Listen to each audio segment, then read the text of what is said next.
Hello everybody, my name is Alesh Eisen and welcome to the Canadian Money Talk, the channel about Canadian investing and personal finance.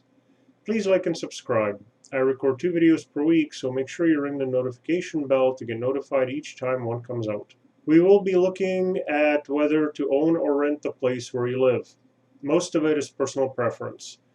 You may want to rent if you travel or move frequently for work, or conversely, you may want to own if you don't want to be at the mercy of a landlord who could make you move every year, or you want the white picket fence experience and stability for the family so your kids don't have to switch schools and find new friends every year.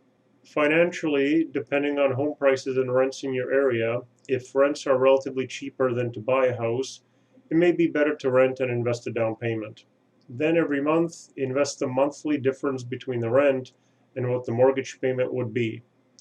Your parents weren't necessarily right when they said renting was throwing away money. For you to come out ahead financially in this scenario, you actually have to invest the down payment and the monthly difference. Most people who rent do not do this investing. Perhaps they weren't able to accumulate the down payment in the first place, and that's the reason why they are renting.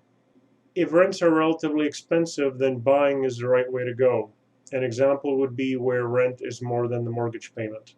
The mortgage payment pays down the mortgage principal as well, even though upkeep and things like insurance, property taxes, etc., make the property ownership more expensive. So make sure you do the math.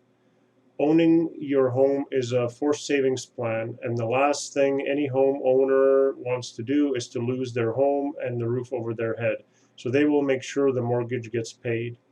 And 20 years later, the home is up 80%, the mortgage is paid, and they have an asset worth a lot of money. That doesn't make it the best financial investment, however. Stocks could do better, and they, on the average, do than real estate.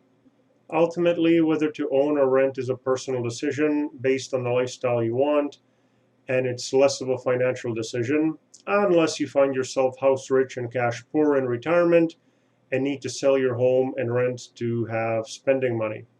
There isn't really a formula that I can give you that will mathematically tell you which is better. There's way too many variables. The best way to do it is to look at the rent versus the mortgage payment. And if the rent is higher than the mortgage payment, then perhaps owning is the way to go. So to summarize, renting offers flexibility, predictable monthly expenses, and somebody to handle the repairs. Homeownership brings intangible benefits. They include a sense of stability, belonging to a community, pride of ownership, along with tangible ones of tax deductions if you live in the US, and of course, building up equity.